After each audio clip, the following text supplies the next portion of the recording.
Our favourite Duke, Prince Harry, just dropped some truth bombs that the British tabloids are probably choking on right now. Harry recently sat down with comedian Hasan Minhaj, and let me tell you, this conversation was pure gold. No drama, no palace spin, just Harry being real, authentic, and unapologetically himself. Now, the big question everyone seems obsessed with lately.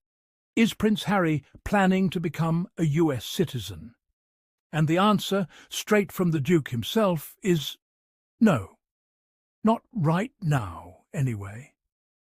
Harry revealed that he has no immediate plans to take up US citizenship, and honestly, good for him. Why should he rush to change anything? He's got a beautiful life in California, a stunning wife in Sussex, 2 adorable kids, and a community that actually appreciates him. But trust the British tabloids to twist this into something dramatic like Harry desperate to flee America or Duke plotting a royal comeback. Oh, please. These people could turn a weather forecast into a royal crisis if it meant selling papers. Harry simply said he's happy where he is, that life in America gets more confusing the longer he stays. Which, let's be honest, sounds like every person trying to file taxes or understand American healthcare. The man's just saying what everyone thinks. But here's where things get really interesting. Harry talked about his family in the UK and his hopes to mend certain relationships. Apparently, when he visited in September, he and King Charles actually sat down for tea at Clarence's house. And this was the first proper father-son meeting in 19 months.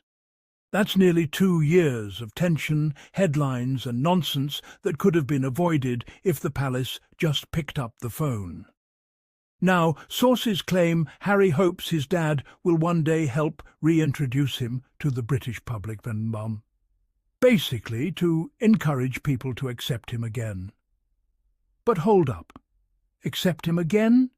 The man doesn't need acceptance from a media that spent years smearing him and his wife. What he deserves is respect. Because, let's be honest, the way Harry and Meghan Sussex were treated after stepping back was disgraceful. The same press that protected Prince Andrew's mess turned around and demonized Harry for protecting his family. The hypocrisy writes itself.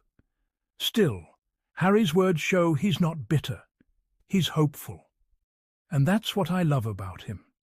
Despite everything, the attacks, the lies, the endless trolling, he still holds space for peace and reconciliation.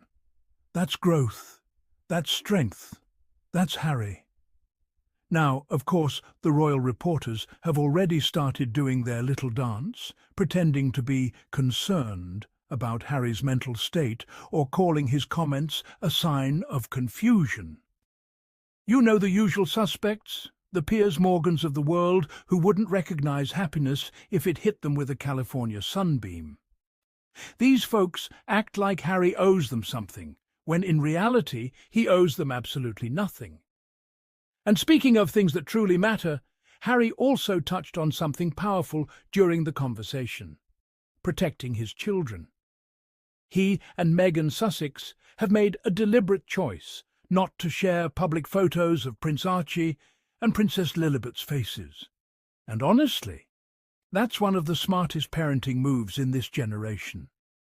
Harry explained that with the rise of unregulated AI and the uncertainty about how online photos are being used, he and Meghan are just being careful. He said parents can do whatever they want, but he's personally concerned about how these images might be misused in the digital age. And he's absolutely right. It's crazy how the same media that used to stalk Diana can't understand why her son is protective of his children. They'll post articles calling Meghan overly private for not releasing photos, and in the next breath they'll run a story about the dangers of child exploitation online. Make it make sense. Harry isn't being paranoid, he's being responsible. He's making sure his kids grow up safely, without the world dissecting their every move. It's not secrecy, it's security. And considering what both he and Meghan Sussex went through, who can blame them? Now, let's talk about the whole Harry desperate to return to the UK. Nonsense. These so-called royal insiders love inventing fantasies about Harry packing his bags and running back to royal duty. Please. The man has Netflix deals, charity projects, a global platform, and a loving family in California. The only thing he's desperate for is peace and purpose, not palace drama. Yes, he misses his father, and any son would. But missing your parent doesn't mean you miss the institution that treated your wife like an outsider. Harry's smart enough to separate personal love from public toxicity, and that's exactly what maturity looks like. And before the usual critics jump in, let's not forget, this is the same Harry who served his country in Afghanistan, who continues to support veterans through the Invictus Games, and who's built a life centered on compassion and integrity. Meanwhile, some of his loudest haters make a living yelling into microphones about people they've never even met. Oh, and can we take a moment to laugh at that so-called royal popularity poll? According to YouGov, Harry sits at number 11. And I'm like, number 11 among who? These polls are basically a royal version of Who's Your Favourite Cousin at Christmas dinner. Totally meaningless. If the poll was global, Harry and Meghan Sussex would be number 1, no contest. Because while the tabloids in the UK are still crying into their teacups, the rest of the world sees what Harry and Meghan have accomplished.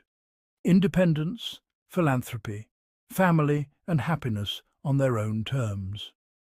That's the real win. And by the way, let's give credit where it's due. Harry choosing to speak on Hasan Minhaj's show was brilliant. Hasan is sharp, funny and unafraid to talk about race, media bias and double standards, all topics that align perfectly with the Sussex story. This wasn't a PR stunt, it was an authentic, honest conversation. Something the royal press wouldn't recognise, even if it came gift-wrapped with palace stationery. So, to wrap it up, Harry's not seeking American citizenship because he's already got what matters, freedom.